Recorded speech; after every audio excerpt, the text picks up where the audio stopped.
we've probably lost, $500,000 to $1 million. Nah, probably more than that. Probably a few $1 million a year. Just lost. But it's not lost. That's really what we call, or what I call, the stupid tax. Like, we paid to not be stupid anymore. Welcome to the Spinoso Podcast. I'm Dr. Alex Spinoso, your host and incredibly good-looking gentleman. My experience and expertise is in scaling all types of medical businesses, and I'm sharing my journey to having multiple 8-figure businesses and hopefully having a 9-figure exit. It's not a podcast telling you you should do this. It's telling you what I did, and I hope that helps you. I want to help you build your business, take ownership of your life, and become a better leader at home and at work. And I'd love to connect with you guys. As always, if you have any questions, if you're a medical entrepreneur, email me questions at dralexspinoso.com. Love to answer questions as well as create videos for you. I have a bunch of free courses available to help you scale your business. Check out dralexspinoso.com/courses. Connect with me on Instagram. I'm not famous enough to actually have somebody else run it. That's me answering the DMs, guys. So at dralexspinoso.com. And my beautiful co-host, as always, Miss Amanda May, Beauty Boss. Thank you. I was wondering, you mentioned how handsome you were. I was wondering if I was going to get a shout out. There you go. I got you. You know what? I got you. I got your back. Good. Thank you. Appreciate it. At least I don't have to say how gorgeous I am. That might not go over you seem itself. super conceited. Yeah. God, he's got a bitch for a co-host. Oh, shit. That's much amazing. better stated from someone else. Exactly. Always. Compliments are always, welcomed around here. Yes. I don't get much. That's why I have to do it myself. Yes. Yeah. We know, like, your words of affirmation. Yeah. So hair's looking good. Yeah. Beard's looking good. That hair grew back out of pure respect. Yeah. Honestly. Yeah. I had nothing happen. It just grew back. It's like, my God, this man's amazing. I'm going to grow back. It's like adding to the handsome factor. Yeah. I try. I'm getting younger. Apparently I wasn't ugly. I was just poor. Oh, I've seen memes about that. Yeah, exactly. It just takes a little bit of money. New hair, new teeth. Then you can look like everybody and then else. I look decent. Yeah, I need to get some chest and pec implants now, and some calf implants. I'll be good to go. The female ones are really interesting. Actually, I do believe female a lot what? of this. Boobs? The Like, fake parts. Oh yeah. The memes about you just. Oh yeah, you aren't ugly, you're just poor. Yeah. But it's interesting to think about because when you actually look at the memes, they have a lot of people that came into money or maybe made some success in entertainment or something like that. And they all then start to look the same. Yeah. It's like everybody looks like everybody else. Yeah. So it's an interesting topic because as we're starting the skincare line, I'm thinking more about how do women really embrace their true beauty without feeling like they need to cover up or look like somebody else or something like that. Yeah.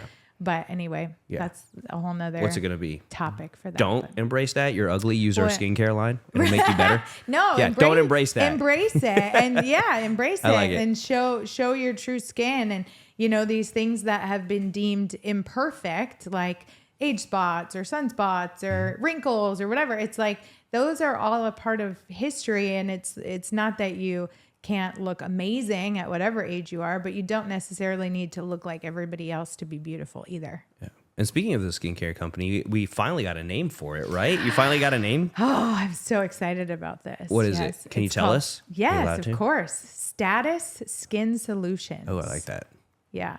So I'm a big fan of journaling, meditating, quieting my space so that I can allow new thoughts and ideas to come in. Just like things just like pop in, it's like when you're not thinking about something, you just get the idea. Mm-hmm. And so I've been studying and that doesn't mean you sit and do nothing and just wait for everything to come to you, but doing the work leading up to it, researching brands and marketing, going to Ulta, the big box retailers and seeing what companies are doing, getting some inspiration that way, but then also creating space to allow the ideas to come in. And so one morning I'd gotten up and it was after I'd done like a week of just like in it. I mean, I felt like my brain was going to explode. I was looking at brands so much. But I'm in it and I'm like, okay, so now I need time to journal about what I have found and then sit and allow it to be what it is and and flow. And so in doing all that, I was journaling that morning and then just sat with it and really took my attention off of having to have a name or what the brand was going to be and what the message was going to be. And somebody said, and I might have been listening to like one of Wayne Dyer's podcasts or something, and it was just about seizing every opportunity. Yeah. And I thought this is just such a beautiful opportunity to make an impact in people's lives, and through something I'm super passionate about and started my career in over 20 years ago, that it's about women really loving who they are, and even for men, because it's a non-gender product, men can use it too, but coming from a female perspective. And the word status came to mind, and it was like that feeling, that sense of worth and that sense of royalty with who I am, and allowing that to shine through and not look like every other woman, to somehow deem myself beautiful because I fit in this mold, but for every woman to really love who they look like themselves, and being powerful in whatever age they're in. And so that name came to me. And then I also did some research did some questions on social media to see what other people would say. And so there were some other names that came up that I thought were really good, but I put them all on paper and sent the name that I had thought of, and then the names that were also coming to me through other marketing people. And the one that came back as the winner was Status Skin Solutions. And so, it feels very aligned. It feels very aligned. I've been doing a lot of brand work around the message and that sense of royalty and divinity and success, and feeling like you would maybe with somebody that has old money. There's a different feel for somebody that's got that natural confidence. It's like bringing that out in people. Yeah. I think being open to like the universe to bring you signs and everything is really important. I usually, when I want to test new concepts or new things, I'll buy a lot of books that I want to read, but then I won't read them. I'll put them next to each other on the floor, and then I'll lay on them naked, and I'll see what information I can absorb from them naked for sometimes 6-8 hours a day. And I tell my children that's how I really absorb as much information I can from the world. Mommy, why is Daddy laying on the books again? Yeah. And they said that's what Daddy does. Yeah. That's how Daddy does it. Daddy does books. Until they start doing it. Yeah. And we'll all do it as a family. Yeah, that's a great idea. Yeah. I hadn't thought about doing that, but I think that's a home run. Yeah. But no, that's really cool with Status. I think that's awesome. It's going to be a killer brand. And the products already are pretty insane that you've come out with and developed and everything like that. It's been a great process. Yeah. Really, really diving into the clinical studies. It's like, what makes one brand better than another? Obviously people want their products to work. So making sure we are packing it full of powerful ingredients so that people get the results they're purchasing it to get. Yeah. And so really diving in and making sure that we have that in every product, and not just one thing, but 2 things, 3 things, 4 things. Some of our products have 5 clinical studies that back it. And so you're getting tons of benefit, not just in one way. Like I was explaining to you, the eye serum that we have, there's some ingredients in that are great for hair growth, actually, which is interesting because the ingredient can be used for hair and skin. And what I'm discovering after using it for the last couple months is that my eyelashes are growing, which is just a huge benefit. So it's an eye serum that makes your eyes look great, but you also end up getting hair growth with it. I mean, that's like a nice added bonus. Yeah, absolutely. So people are just going to be like, hey, that's cool too. I can use it like this or like that. So yeah, that's just one of many, many benefits that people are going to get from our brand. Well, that's killer. I'm super excited about that for sure. Me too. It's going to be killer. I'm excited to do it with you. So a couple of thoughts. You've been very successful in the medical entrepreneur space, and you also love mentoring others, which I've seen firsthand. Both of those things continue to progress. and become such a part of who you are. And a lot of our listeners already know that you operate a medical business. But for maybe those who don't know that, or maybe ones that are listening because they are interested in opening their own or contemplating starting a medical related type of business, I thought we could do an episode about your thoughts and insights on that. Let's do it. Let's do it. I love it. What the fuck you want to know? I want to know all the things. Let's Pinky and the Brain it. Take over the world. Why, for those people that are wanting to get into the medical space now, why is venturing into the world of medical entrepreneurship a great idea at this current moment in time? I think entrepreneurship in general is a great time no matter what moment in history it is. I think specifically it is phenomenal now post-COVID because medical businesses in general were essential businesses, so they stayed open. Medical businesses are highly valuable. And if you provide a really good service, the difference between one medical business versus another can be night and day. Everybody is used to going to the doctor and having to wait, being there on time and having to wait 45 minutes. My wife just texted me. She's at the doctor today and she got there on time and she said she's been sitting on the table waiting for 40 minutes now. So people are used to that, especially in the medical field. So if you provide a higher level of service, a better level of service, you're going to naturally get clients. You're going to naturally get patients to come to your business because people want that. People want people to run on time. They want a company that respects their time as well as, doesn't act like they're all in high mighty and everything like that.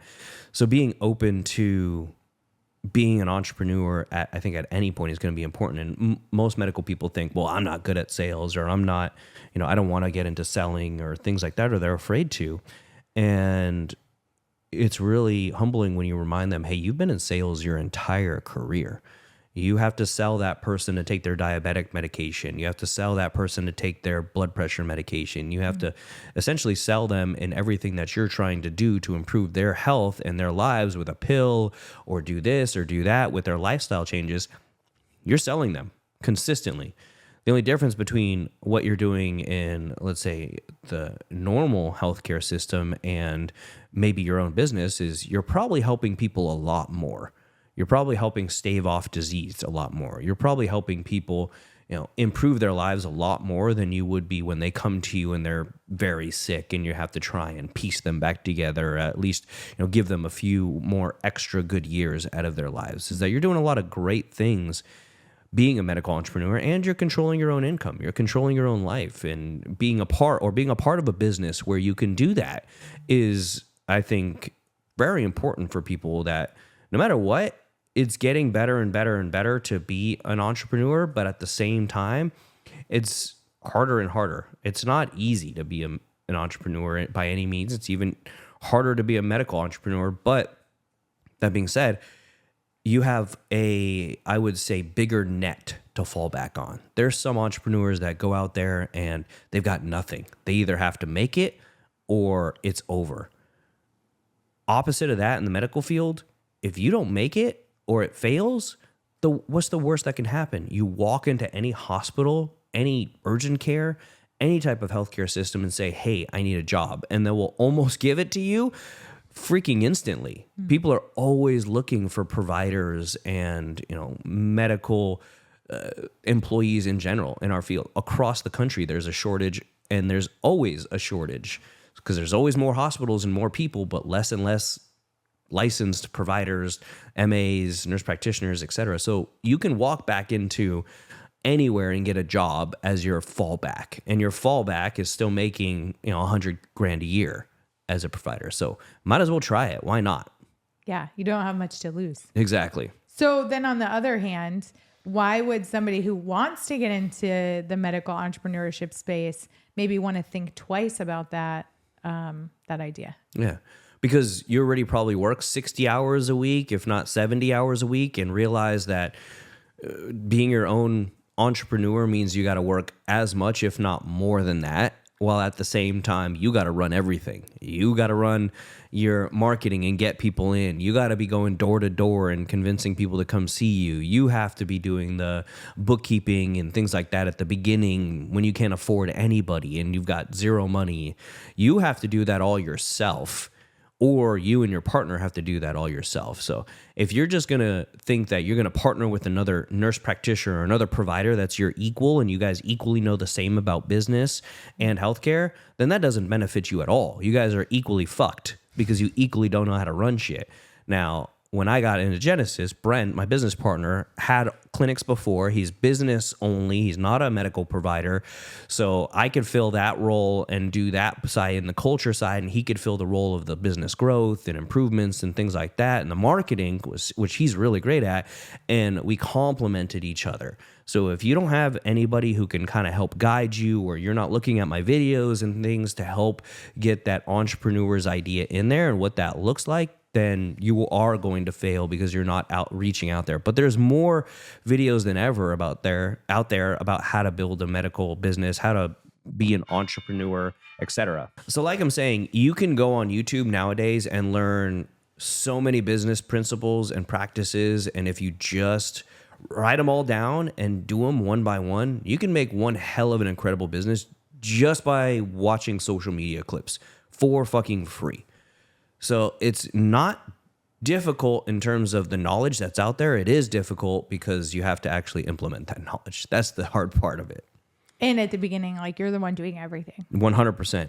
You have to be. Yeah. So And you're working. You a can't lot. be above going back into it and doing it again. For example, I'm flying out to Las Vegas this week to go help with the new nurse practitioner and training him and everything like that. He's awesome, but I just want to go and plug in any holes that he has in his business knowledge and things like that. And that's just part of the job, is being able to do that. How do you see being an entrepreneur outside of the medical space overlapping with being an entrepreneur in the medical space? What are the samesies and differences with it? Right.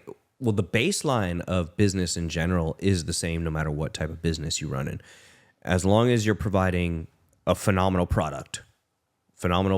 If you don't have a product as a service, so you're either a service or a product-based company, as long as that is phenomenal, that's the best of the best, or at least a really great product, you got to start with that. Because if you don't sell a great product, people are going to find out really fast nowadays, blast you on social media, you'll never get anywhere. So good product. Number 2 is customer service. If you serve the customer as well as you possibly can, do everything you can to make them happy to a degree. Some customers are crazy, but again, doing everything you can to make them happy. And then just having some integrity, selling people what they need, not what they want, letting them know, hey, this maybe isn't the product for you. It's not going to get you to your best results, etc. That is true and congruent across any type of business, no matter what type of business you have. Those are things that you should always have. You should always have integrity. You should always do the right thing. You should have accountability for your actions. And when you fuck up, say, yeah, I fucked up. How can we move forward and how can we improve on this? So those are things that can be across both sides of businesses. Some things that are a little bit different are, I think, when I really break it down and really think about what's different about the medical field, is probably just licensing. That's it. Making sure that you're licensed, but it isn't even really different than, an HVAC contractor that literally has to have a license for their business and a license for their HVAC and a license for their truck and things like that. So every company has different licenses that they have to go through. Some are way worse than the medical field in terms of licensing. So I think that's really the only difference when it comes to running a business or having or general entrepreneurship, is every business is going to have its own laws and regulations and licensing that you have to follow, and you have legal teams to consult with you on that. Otherwise, businesses are the same. If I took a really good, let's say, HVAC guy, and he's a sales guy, and I taught him how to sell in our systems, he would probably be really freaking good at it. I know a lot of companies that steal the door-to-door salesmen from solar companies and roofing companies because they're used to getting the door slammed in their face over and over, and they just keep going, and use it in their medical businesses because they'll never take no for an answer when it comes to sales. My wife and I have recruited like our waiters or waitresses when we're at a 5-star restaurant and saying, hey, what's your dream? Do you want to do anything more than this, etc.? And nothing bad about being a waitress at a 5-star restaurant. You're still making fucking bank at most places. I mean, my wife worked for Lisa Vanderpump, and all those girls there at the pools and everything in Vegas, they were making like $200K a year. So not talking down on that job at all. They're fucking killing it, some of them. But that being said, if you have a really good server, like, hey, what do you want to do? Do you have friends or people that are like you that are interested in a job? Because if it turns from directly poaching them to poaching their friends or somebody else, and they'll always perk up their ears and say, I wonder what this opportunity is. I don't want anybody else to have it. And maybe it's not for me, and I'll pass it on. But it always gets into their heads thinking, oh, maybe this is something that I want to do.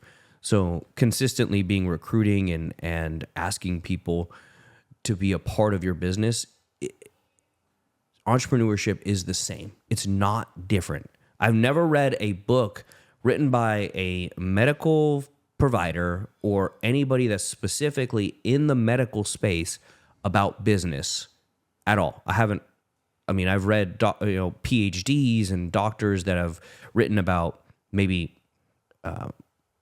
self-improvement or how to converse with people or things like that, but I've never seen or read a book from a medical doctor or provider about how to build a business. I just haven't. All of the knowledge that I have has been from, Andy Frisella, who runs a giant supplement company, not healthcare. Ed Milet, who runs a giant MLM, not healthcare.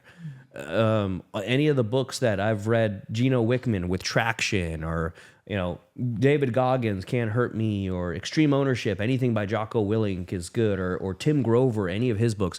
None of those people are medical people. None. But the concept of entrepreneurship and business is riddled throughout all their books. You just take them and apply it to what you're doing. They're all the same. It's all the same. Yeah, it's such a good foundation to build on no matter what business you're in. Absolutely. So how did you decide what type of medical business you were actually going to start? And then what products and services were no-brainers for you? And what services do you feel like are no-go, avoid those, stay away from those? I think at the beginning, so Genesis was created actually as a stem cell company. And this was 6 years ago now. And stem cells, and I have my fellowship in stem cells, it's a great product. I mean, it really changes people's lives. I know people that now go out of the country to get stem cell treatments. It's absolutely phenomenal. Great treatments. But the FDA always frowned upon it. The FDA always didn't like it. And learning business more and more, if you're going to scale a giant business, no matter what, some regulatory body is going to get pissed off at you. No matter what. I mean, you could do everything perfect, which we do, or we try to do. You could have all the rules in place, and the DEA might come down and audit one of the clinics, or you might have a disgruntled employee reporting you to the medical board here, or a competition reports you to the medical board in this state, or whatever. You always have some sort of bullshit going on. Mm-hmm. It's just how it is as a big company. We didn't want all of that on top of the government hating us. And so it was like, this isn't something that we can scale to a large degree, because at some point the government is not going to like us. And when the government doesn't like you, it's a battle. You can fight the local board complaints and the lies that other people will make about you. And you can put all those things to rest and through legal means. But when you're fighting the government, you're almost fighting a losing battle every single time.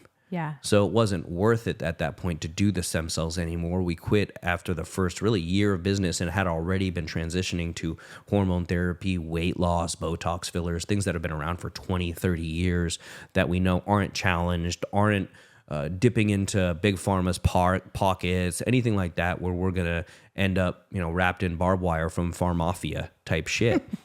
And so when we went in that direction, it would allow us to expand. It allowed us to grow much faster, staying away from those really iffy treatments. And I get it. There's going to be those doctors that are like, this is cutting edge, this works great, etc. And yeah, if you have a one-person clinic, or a single clinic with, a bunch of employees in it, you may fly under the radar for a while and the government will never come down and cause issues with you or whatever. But we knew we wanted to build 100 clinics. We knew we wanted to be across multiple states. We knew that with our size, it would become a problem. So we planned that way in advance and said, you know what, let's just get out of that world. Let's do something that we know we could scale, because we can't hedge all these employees' futures, their lives, their mortgages, their car payments on a hope and a prayer that this company does not get audited or get in trouble from the government. Well, and the amount of lives you've been able to change with what the pillars are with Genesis, like just the weight loss alone, like I look at what's coming back in feedback from the amount of weight people are losing and the healthy lifestyle people are starting to live, from understanding their hormones to losing weight and optimizing their health overall. It's like, I mean, it's substantial. So, if you're a small clinic and you're helping some people, that's one level. But then doing what you guys did, where maybe you don't offer certain services, but you're offering something that helps a broader net of people. I mean, it's pretty, what do I want to say? Like, I was going to say dramatic, but that's not the word. It's big. It's just big. It's bigger. Well, Genesis has been around, impact. Before I came on, it was kind of disjointed in terms of the brand. And we really focused on bringing everything under the Genesis umbrella, starting really less than 5 years ago now, about 4 years ago now. And so I think over the course of the 16 years that the clinics have been open, we've treated over 250,000 patients when you combine all the patients over the years. So, I mean, it's 250,000 people. It's a significant amount of people. It's small compared to McDonald's and shit like that. But at the same time, you're absolutely right. The weight loss and the hormone therapy and what came later that we really just have started in the last, I would say, 6 to 12 months heavily, the men's and women's sexual health as well. I mean, all those align with each other. People are needing these things more and more and more. America is almost 50% obese, and over the next, I think, 2 or 3 years, it's going to become more than 50% obese and overweight. So there's just an epidemic that there's no end in sight to that. I mean, the movie WALL-E, if you've seen it, is pretty much our future. Just sitting around in giant recliners that do everything for us, and we're 400 pounds because we've got no activity, we don't do anything, or go outside our own world. So we're trying to obviously battle that and work against that, and it's a good thing that there's consistently going to be patients for us and clients for us. That might be a bad thing because America's getting fatter and fatter, but at the same time, from a business standpoint, it just makes sense to do those services because you'll always have clients. And it's difficult if you're going to do, stem cells or other types of treatments like that, because the other aspect of it is having recurring types of treatments or recurring billings. If you're treating something and you essentially have a cure for it, or you treat it and it goes away, well, you never treat that patient again. And that sounds horrible because we're in healthcare and you're like, you want to cure people, but you have to also realize that you're not God. We cannot cure people. I cannot cure people of diseases. Like, they're going to get diseases. They're going to age. They're going to die. They're going to eat what they want and become fat. They're going to have sexual health issues. And my treatments, they improve them, or not my treatments, but the treatments that we provide, they improve all those things, but it doesn't mean it's gone forever. Like, it doesn't mean that we've cured you and guess what? You're done. Even people in remission with cancer, they have to make sure that they continuously get testing and just to look out for what may happen. It's the same with our healthcare as well. Yeah, I think the big difference too is like a sick care system versus an optimal health system. We are in the optimal health. Like 100%. we want people to be and maintain good health. And so that's why people come back to us. We're not keeping them sick so that they come to us. We're actually optimizing their health in a way that they want to maintain that progress, and then they continue to come back to us because they like how they feel, not because they're sick and they have to keep coming back because they don't like how they feel. Those are very opposite ends of the spectrum in the medical world. Yeah, 100%. 100%. You're treating people that want to get better, that want to improve their lives, that want to come to you and live a better life, rather than people who essentially they're going to because their job told them to, or they're forced to go once a year to get a physical, and they essentially hate you and they don't want to take their medications and they don't want to listen to you anyways. Yeah. Yeah. What mistakes do you feel like you made early on as an entrepreneur that either cost you in time, stress, or money? Oh, geez. That's just, I mean, I fuck up like every week. Like, which one do you want to know about? How much time do you have on this podcast? We can do a 12-part series on that. No, I literally, there's so many mistakes. There's so many fucking mistakes that I've made. I mean, I've made mistakes with only trusting one marketing company to blow it out, and we almost went bankrupt. I've made mistakes with trusting, Brent and I have made mistakes with trusting business partners with too much decision-making ability, and they've caused issues in our corporation. We've done a lot of things that we really have lost. I mean, and we laugh about this all the time. It's kind of like a sad laughter because we talk about how much money we've actually lost doing stupid shit. Because sometimes we'll talk to a clinic and a clinic doesn't want to spend $1,000 a month on something. And you're trying to coach this clinic about spending on marketing or spending on management fees or something like that. And they just don't want to spend that $1,000 a month. And when you look at it, Brent and I will now at this point calculated throw money at things to try and solve problems and move faster all the time. And we've probably lost every year for the past, I would say 2.5 years now, that the business has really started to make good money and we started to have extra money left over. We've probably lost, $500,000 to $1 million.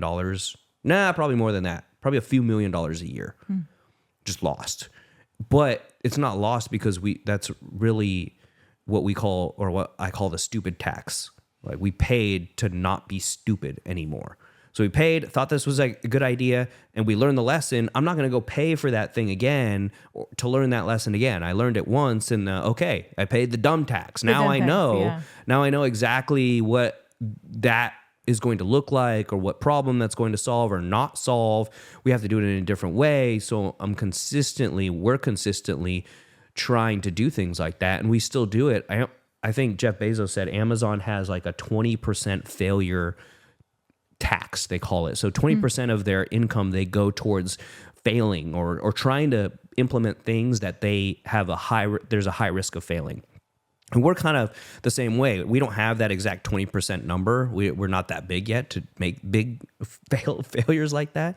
But our failures do get bigger and bigger in terms of numbers. Like at the beginning, it was a few $1,000s. Now it's tens of thousands. And soon it'll be, last year it was like hundreds of thousands that we lost based off of bets that we failed on, et cetera. Now, telehealth, we've been trying to launch for almost 2 years now.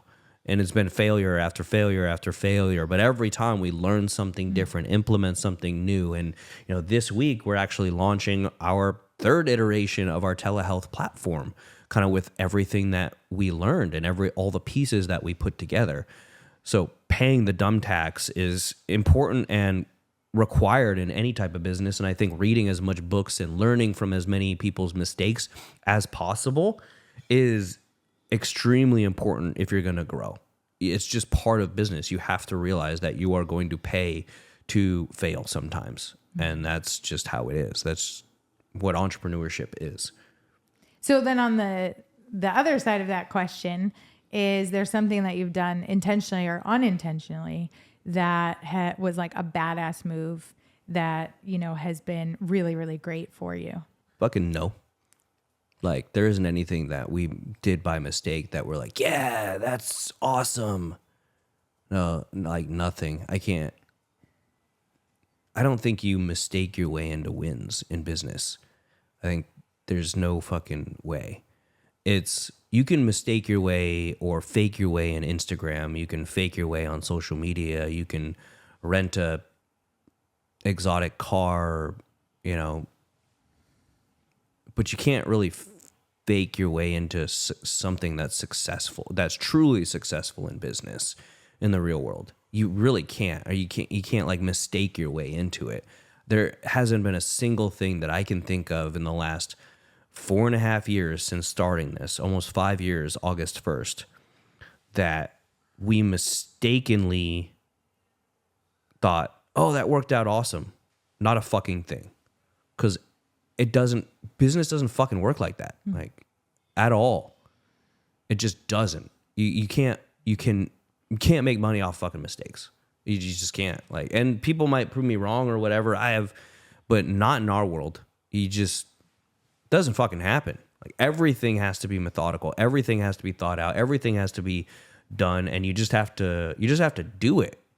And then you're going to learn from those mistakes and shift and change, but nearly everything we've done has been intentional, 100%. Even our fuck ups, we intentionally did that, not to fuck up, because it's just not what we try to do. We intentionally did it to try and make something better, but we fucked up. But there's nothing that we've done that has been unintentional or a byproduct of what we're doing that all of a sudden, improved us or made more money for us, or we're like, oh, that was a badass move. That's an absolute game changer for us. Not a single thing. I think that it just doesn't exist. I have no idea. Have you done anything like that would be badass in like entrepreneurship? Like oops? No, like oops, that's badass. Yeah. No. I feel like that just doesn't make sense. So people are like, oh yeah, I made this mistake and I made $1 million. I don't think it happens like that in the real world. Yeah. Yeah. Exactly. It's Vaughn's fault. He asked the question. Yeah, it's okay. Vaughn writes some stupid questions sometimes. That's a stupid question, Vaughn. You have several vertically integrated companies in this medical space, and all working together. Is there an area in the industry that you haven't launched yet, and something that maybe you're looking at bringing into this vertical integration to help just the powerhouse of this business run even better? Well, I think what we already talked about, what you're working on right now, is a status skin. Like, we were looking at skincare for a while. We've used multiple different great brands, and after a while you realize, man, the cost of this is super high. We can create a superior product at a better price, and people will get better results with it. So let's go do it ourselves. But that was a conversation that Brent and I had a while ago, in that most entrepreneurs, I think, in today's world, they'll stay in a field for 3 years and 5 years, and then they'll make the mistake that I almost did. They'll start to diversify. They'll start to be like, I'm a real estate mogul now, or I'm going to do this with my time and my money, and they get away from really what made them the money in the first place. And when it comes to that,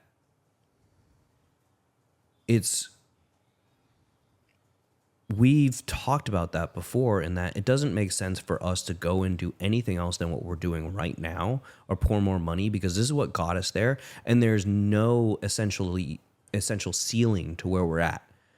In any business, I would say there is no ceiling. Period. There is no ceiling. If you're a garage door salesman, there's always other garage doors to sell. There's always other businesses. If you're an HVAC company, there's always other HVAC companies to acquire and grow. If you sell books, there's always more fucking bookstores to buy. There's always your competition. There's always other businesses out there to consume as you scale and consume as you scale. There's always somebody way, way, way, way, way bigger than you. There's always a bigger fish, no matter what. You might think you make a ton of money, and you might make a ton of money. Your business might be massive, but there is a bigger fish that's bigger than you out there. So if you want to grow, I mean, you should always look to expand first with what you know and acquiring the other businesses that you know, but then looking at those verticals that we've already done, the pharmacies, the marketing company, and now the skincare, and how all those fit into your business to where you can lower your cost of goods, make your company more valuable, and scale. I mean, Brent and I have already in our plans the ability and how we're going to get to those 100, 150, 200 clinics. We already have it written out. We already have it planned. We already know what we need to do to get there. Now, we'll need some help along the way, but we already know exactly what we have to do to get there and how much money that would bring us, how many jobs that would bring people, how much money that would bring the executives in our company, all of that. We already have a lot of that planned out in our minds. And some of it written down on paper. We got to get a little bit better on that. But at the same point, everything in my field now has started to interest me. I didn't want to be a doctor. I fucking hate being a doctor. I still do. I don't like seeing patients. I didn't like going to medical school. It was literally a fallback because I wanted to go to Europe and play soccer, and that was the only way I could get over there and go for free because I did medical school with essentially government loans. Free, not really free, because I paid all those bitches back, and I'm still paying on them. No loan forgiveness here. I won't do it. But at the same time, it was like I've grown to love the business aspect of running a medical company. I'm no longer seeing the patients, other staff members and my employees and my teammates see them. And they're the ones that are running the day-to-day. And they're the ones that are seeing the people walk in and out of our companies. And they're amazing people, but I love to build the business. So that's where that, passion came from of building businesses, which is like I came from something that I hate to do, which is being a doctor. So I can't hate that. But really, it's just whatever I'm interested in, we're already kind of doing. We're already kind of trying, or we have a plan to do it. And I think the skincare thing is really the next thing that we could build a national brand, and having you at the head of it and growing that and being a partner in that is going to be awesome. Yeah, it fills up a very big space inside my spirit to do that. Starting out in skin 20 years ago, that's what I went to school for. And that evolved in different ways over the 20 years from, doing makeup at Miami Swim Week, New York Fashion Week, and having teams and, being in the artistry side of it. But then always falling back on, which is actually interesting how it all kind of comes full circle, because it's like a part of who you are. So it manifests and you see it through the years. My favorite shows to run was Miami Swim Week because we didn't make those girls. That was my favorite show to watch. It's interesting. I'm sure. Yeah. It was good. I bronzed a lot of butts. Okay. Yeah. Oh, nice. Not just faces. Oh, nice. Okay. But the reason I love that show is because it was to make the girls look like they had just come off the beach. They were supposed to look naturally beautiful, glowy, the skin was radiating. It wasn't heavy makeup. Bodies, same way, bronzing butts was a lot of times, actually, interesting enough, I bronzed butts because these girls would come to Miami and go out on the beach at night and like get all bit up. And so they'd have like mosquito bites all over their butts. You're like, you can't walk down the runway like that, So that's how that part came into play. That's funny. Just to clarify why I was doing that at the shows. But from that show, like the natural beauty look, that glowy essence, that's really coming full circle as to what I want the skincare to do. Because makeup is really a way for a lot of women to cover up. Some expression is done with makeup application, but if you have beautiful skin, you don't feel like you have anything you have to cover up. And so that's the goal, is to create that beautiful, healthy, glowy, natural skin that people want to show off. But that evolving through the years, going back into skincare. And then when I really got into the business side was when I ran the salon at Caesar's Palace. And that was an interesting leap in my career because I had not done anything in corporate. I had just been in the service side of things. And when I saw that job come open, I was like, I'm going to apply. I'm going to see. Like, I'm as good as the next person. I can figure this out. And applied and, got the job. And so that's where I learned leadership. And that's where I was introduced to learning leadership. I've been learning and still will forever learn how to be a better leader. But it was that role that taught me more about vendor relationships and sales and P&Ls and things like that. And sitting at those boardroom tables with the president of Caesars Entertainment and hearing all of that. I just was like so hungry to know more and build something. And we dealt with huge budgets. So dealing with, the financial side, I loved it. That's where I learned to love spreadsheets. I mean, it was like, that's when I really fell into loving the business side. And like you, it's like, I love the beauty aspect because I like the result it creates. The feeling on the inside for a woman when I'm talking about the beauty space, it's the same thing that we're creating in Genesis. It's somebody that feels really good about who they are. So optimizing someone's health through hormone replacement therapy, weight loss, sexual wellness, you are creating human beings that feel really, really good about who they are. And beauty is the same. It's just a different modality to do it. Yeah. But so, but I get to love the business side of what we're doing with Genesis, and now bringing in the skincare side brings back that element of why I got into aesthetics to begin with so long ago. And so anyway, that was a long story to finish up the podcast. Yeah, that was a great story. But anyway, I'm equally excited about what's going to come with the skincare line. And I also really, I want to say this too, when it comes to the vertical integration of the different businesses that you're branching into and making a part of this ecosystem, it's like these things can also benefit other businesses. So it's not just for personal use. It's like DEFCON 1 can be used by other companies. So it's like we've done something we know works with Genesis, has been proven to create great results. And now you can offer that to somebody else who is starting a medical business. And it's like all the years that it took you to learn and the money that was spent and the time and the energy, people can bypass that and go, okay, we know that this solution is something that we need if we want to scale our business because they did it and they're using it. And that's in all of the different pieces of the business. That's what you're doing. Yeah, absolutely. And I think offering that element to other medical providers or other medical entrepreneurs shows the heart that you have for really making an impact in this industry. Yeah, exactly. That's part of the, if you want to go far, go together. I wanted to give all that essentially for free so that people know who we use at Genesis. And because we've done it, we've made 10, 15, 20 mistakes using different marketers. And we know that, hey, Merkava Group, they're a great group. So if anybody's interested with any of our vendors or who Genesis uses or who I use or the companies I'm associated with or anything like that, if you go to dralexspinoso.com/vendors, it shows all of the companies that we use. It shows our marketers on there, our bookkeepers on there, Stefan, Motion Media, who does all of our social media, is on there. Everybody that we use is on there, and they can go and use these people. It just makes our community bigger.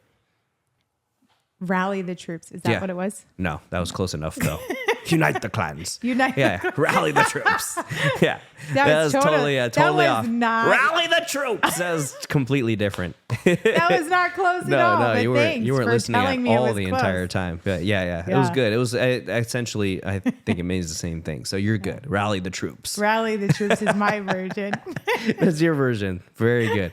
So guys, if this helped you in any way, please like it, share it with a friend, post it on your Instagram or social media, and tag us, Dr. Alex Spinoso and Amanda May Beauty Boss. As always, thank you for listening, and we'll see you next time.